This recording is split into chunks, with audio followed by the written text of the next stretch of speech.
Halo, apa kabar kalian semua? Sekarang waktunya kita bahas suka duka bareng Infinix GT20 Pro. Karena kita udah bareng ponsel ini selama kurang lebihnya 1 bulanan ya. Dan udah saya coba buat ponsel daily. Jadi apa aja kelebihan dan juga kekurangannya? Mari langsung aja kita masuk ke video pembahasannya.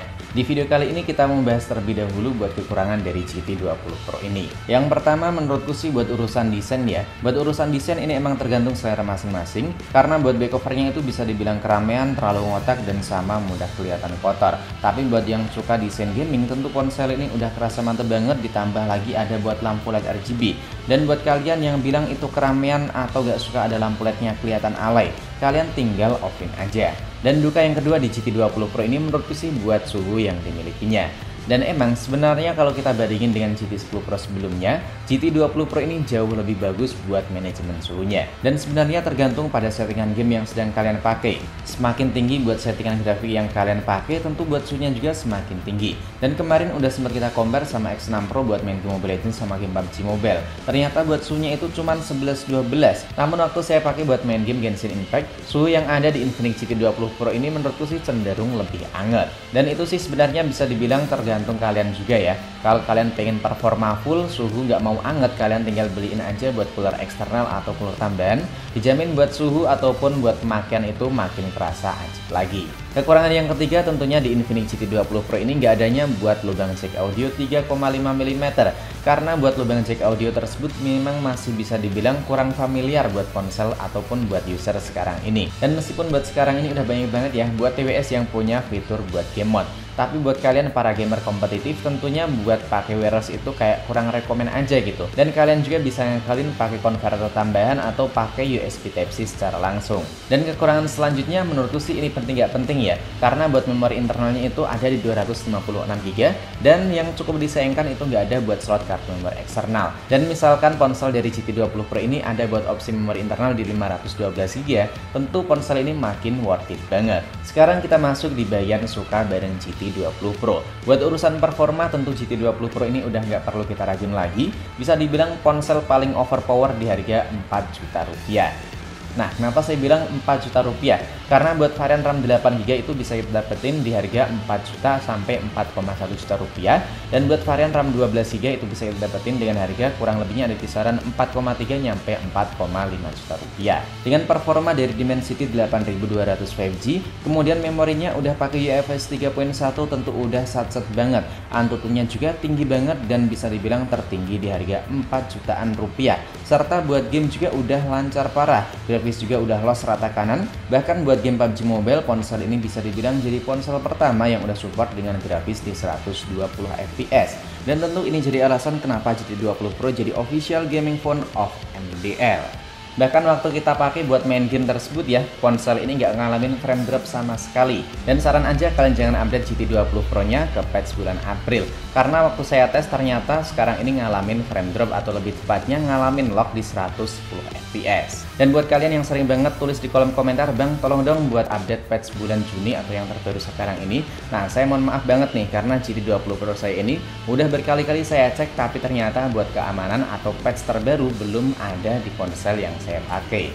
Dan lagi-lagi saya ulangin, waktu kita komparasian GT20 Pro dengan Poco X6 Pro, buat FPS-nya lebih unggul meskipun nggak terlalu signifikan banget ya. Tapi buat game PUBG Mobile, ponsel ini tentu jadi juaranya karena udah support nyampe 120 fps. Lalu masih di bagian game ya, yang saya suka lagi dari GT20 Pro ini tentu buat fitur game space-nya.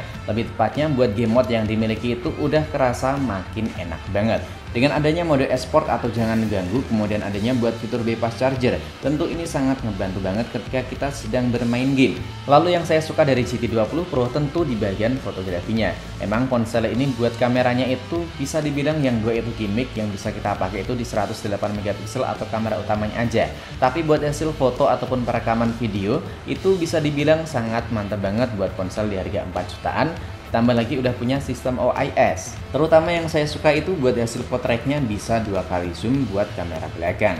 Dan hasilnya mantep parah sih. Bahkan buat hasilnya kemarin udah sempet kita komparasiin dan kita vote ya di Instagram. Ternyata buat vote-nya itu lebih unggul di Infinix GT20 Pro dibanding Poco X6 Pro.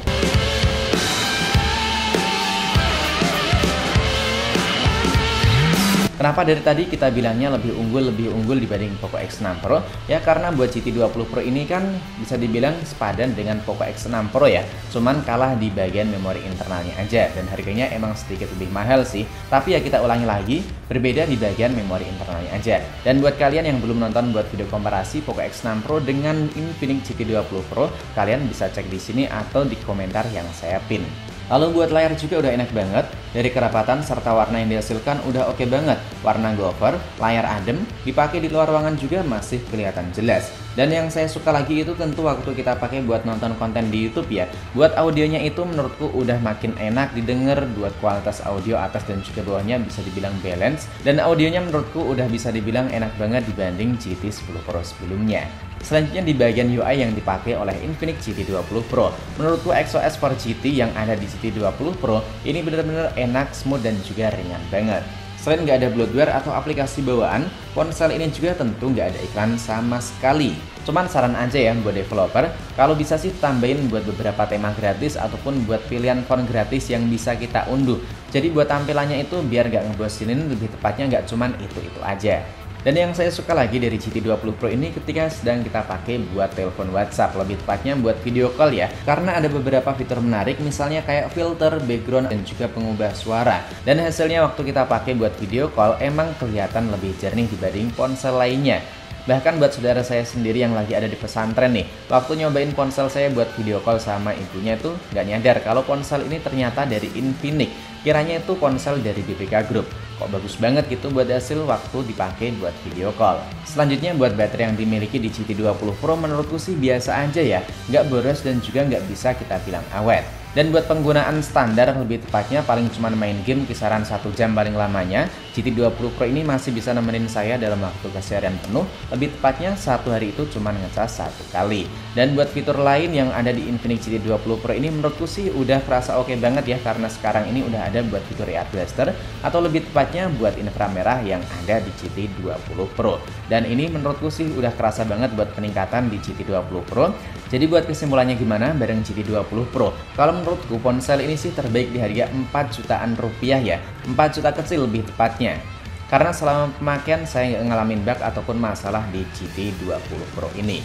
Dan buat kalian sendiri yang udah pakai ponsel ini dari pertama kali launching atau lebih tepatnya udah pakai cukup lama, nah kalian ngalamin bug atau masalah nggak di ponsel Infinix GT20 Pro? Drop aja keluh kesah, pendapat dan juga saran kalian di kolom komentar. Sampai di sini dulu, sampai jumpa lagi di video selanjutnya.